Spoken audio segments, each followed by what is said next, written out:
어떤 취지로 노동자들이 통일운동을 하는지 궁금해요. 그리고 무슨 운동을 노동자들이 할 수 있는지 잘 모르겠어요. 정말 많이 받는 질문인데 노동자들이 왜 통일을 해야 하는가? 저는 이 질문을 좀 바꿔서 물어보고 싶어요. 그러면 누가 통일을 해야 되나? 정치도 마찬가지인데 정말 어떤 서민이나 국민들을 위한 정치가 아니라 자기의 권력욕 이런 걸 위한 사람들이 그걸 위한 정치를 하니까 지금 정치가 이렇지 않습니까? 통일도 마찬가지로 저는 노동자들이 통일을 해야 노동자들을 위한 통일이 된다. 그래서 역설적으로 노동자들이야말로 통일을 해야 한다고 생각합니다. 이것은 우리나라 일제강점기 그리고 분단 역사에서도 잘 드러난 일인 것 같아요. 일제강점기에 우리가 이제 일제에서 해방하기 위해서 싸웠을 때 노동자들이 가장 앞장서서 싸웠습니다.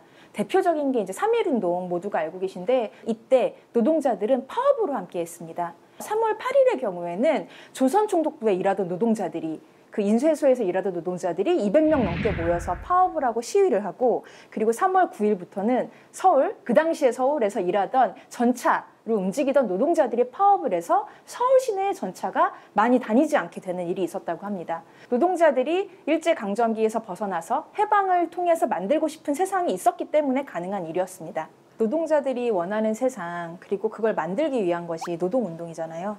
저는 통일운동도 마찬가지라고 생각합니다. 우리가 바라는 통일은 노동자들이 자신의 권리를 찾고 노동자들이 이 사회의 주인이듯이 통일된 나라의 주인이 되는 것 그것이 바로 노동자들이 해야 하는 그리고 지금 할 수 있는 통일운동이라고 생각합니다. 통일하면 그런 세금을 이제 다 국민들한테 떠넘기지 않을까? 우리 아이들이 이제 자라는 환경이 좀 힘든 그런 상황이 되지 않을까? 그게 제일 걱정스러워요. 통일 비용 문제 정말 많이 역시 듣는 질문인데요. 요즘은 통일 비용보다 분단 비용이 더 비싸다 이런 얘기도 합니다. 저는 그것도 맞는 말이지만 통일 비용 자체에 대해서 생각해 볼 문제가 있을 것 같아요.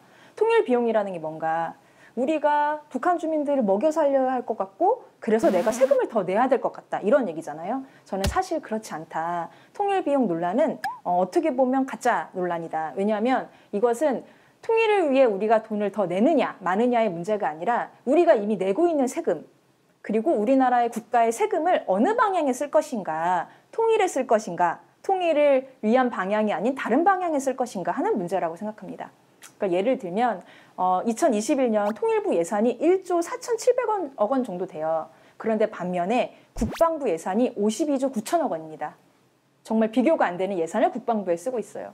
이 국방부 예산의 대다수는 무기 구입에 쓰입니다. 30%가량이 무기 구입에 쓰이고 그 중에서도 대부분이 역시나 미국 무기 구입에 쓰이죠. 물론 무기 구입과 이런 데만 쓰이는 게 아닙니다. 이 중에는 군인들을 위한 그리고 군인들을 정말 위한 것인지 의심스럽지만 예를 들면 전국에 우리나라에 여러분 군인 골프장 아시죠? 군인 골프장이 전국에 26군데나 있다고 합니다. 그런데 이 골프장을 유지하는데 1년에 이게 2009년 발표된 자료 기준인데 1,000억 원 정도를 쓴다고 해요. 이런 것을 다 국방비 예산으로 쓰고 있습니다. 개성공단 가지고 누가 개성공단에 우리 비용이 더 쓰였다는 말을 지금 합니까? 하지만 개성공단 만들어질 때 그랬습니다. 국에 돈을 퍼주는 거다. 그런데 개성공단으로 우리가 있는 이득이 너무너무 크다는 게 밝혀지고 나니까 아무도 그런 얘기를 하지 못하잖아요. 마찬가지로 이 통일을 만들어가는 과정에서 통일 비용 문제는 쉽게 가짜 우려가 있다면 사라질 문제라고 생각합니다. 분단된 상태가 오래됐는데 지금 이 상태대로 지내면 좋지 않을까 이런 생각이 좀 있어요. 정말 지금 이대로 괜찮은가? 저는 이 질문이 어떻게 보면 제일 중요한 질문이라는 생각이 들어요. 진짜 이대로 괜찮을까요? 말 한마디 잘못하면 감옥에 가고 수많은 사람들이 빨갱이로 몰려서 수십 년간 간첩, 누명을 쓰고 살았던 나라입니다. 노동조합을 만들기 위해서 공부를 하면 빨갱이 공부를 했다고 다 잡혀가고 다 국가보안법으로. 사상의 자유 측면도 이렇고 국제관계에서도 그렇습니다. 미국이 사드를 설치하면서 북한 때문이라고 사드 설명을 합니다.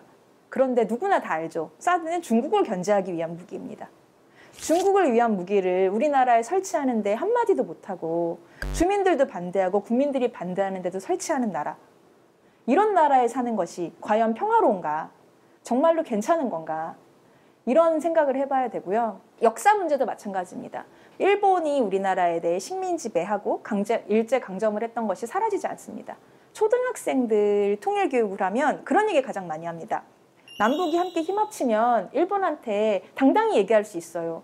독도 같은 거 걱정 안 해도 돼요. 미국한테도 할 말은 하고 일본한테도 사과 받을 건 받고 이렇게 당당한 나라, 우리나라가 분단되어 있지만 않다면 훨씬 잘 살 수 있고 정말 자주롭고 평화로운 나라에서 살 수 있는 것인데 이것이 지금 이대로 괜찮은 건가에 대한 질문에서 가장 중요하게 고민할 문제라고 생각합니다. 우리나라는 어떻게 보면 전 세계에서 유일하게 북한을 갈 수 없고 북한 사람을 만날 수 없는 나라입니다.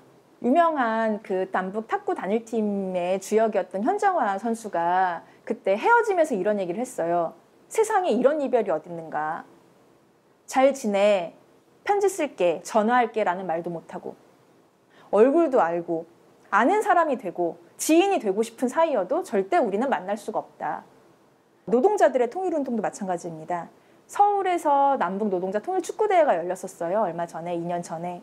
남북 노동자들이 만나서 얼싸안고 울고 이런 일이 있었는데 노동자들이 만나면 축구는 잘 못하더라고요. 축구는 잘 못하는데 만나면 너무 좋고 만나면 아 이게 바로 통일이구나. 남북 노동자들이 만나서 정말 분단이 아니라 우리가 통일된 세상을 같이 꿈꾸고 이야기하자. 당신은 무슨 일을 하는가? 나는 이런 일을 한다. 나는 이런 노동조합이 있다. 이 너무 간단한 과정이 다 막혀있고 다 어렵다 보니까 통일을 느끼기가 점점 어려워지는 것 같습니다. 그래서 노동자들의 통일운동이 더 중요하기도 합니다. 그 이전에 2015년에도 남북 노동자 통일축구가 평양에서 열렸습니다. 2014년부터 예선을 했어요. 그때 막 지역에서 아 우리 통일축구를 해야 되니까 예선을 합시다. 우승하는 팀은 평양에 갈 수 있습니다. 박근혜 정부 시절이었거든요. 무슨 말도 안 되는 얘기냐. 어떻게 평양에 가냐. 그런데 그렇게 축구 예선을 거치고 결선을 거치고 노동자들이 통일축구를 하고 있다. 이렇게 알려가면서 2015년을 맞이했는데 마침 그때 교류가 열립니다. 노동자들이 미리 통일을 염원하는 마음을 모아서 축구 경기를 축구가 아니라 정말 통일운동을 했던 거죠. 그 통일운동을 했기 때문에 그 당시에 박근혜 정부 시절이지만 민간인들이 평양에 가 직항기를 타고 평양에 가서 축구를 하고 돌아오는 이렇게 민간교류의 길을 열 수 있었습니다. 너무 당연한 만남과 교류를 열기 위해서 누군가는 앞장을 서야 되고 누군가는 통일운동이라는 걸 해야 된다. 그게 바로 노동자들이 모든 조합원들의 만남과 교류를 열기 위해 하는 통일운동이 아닌가 이렇게 생각합니다. 뭐 일하는 가치만큼 자기가 가져갈 수 있는 그런 세상이 됐으면 좋겠습니다. 작년에 되게 힘든 싸움을 했거든요. 구조조정도 있었고 물적 분할 뭐 이런 것도 있었고 그런 부분을 저희는 이제 투쟁으로 싸워서 쟁취했거든요. 그런 모습 보면서 노동자들이 이제 살맛나는 세상, 인간답게 사는 그런 세상이 왔으면 좋겠어요. 우리의 이익을 위해 가지고 움직일 수 있는 정부, 자주적인 정부를 만들었으면 좋겠습니다. 일제강점기에 해방 그리고 독립운동을 하는 노동자들이 꿈꿨던 세상은 되게 분명했습니다. 기업과 노동자가 잘 살 수 있는 나라, 여성과 남성이 차별받지 않고 잘 살 수 있는 나라, 청년을 위한 나라, 그리고 아이들을 위한 나라, 이런 모든 나라들이 바로 해방 이후에 노동자들이 꿈꾸었던 나라였습니다. 이 노동자들의 꿈은 우리가 원하지 않았던 분단으로 인해서 사실상 그 당시에 허물어졌습니다. 노동자들이 이런 세상을 만들고 싶었던 의지라던가 실력이 부족했던 것이 아니라 그 당시 강대국에 의해서 일본과 미국에 의해서 우리가 만들고 싶었던 세상의 꿈이 이제 꺾인 거죠.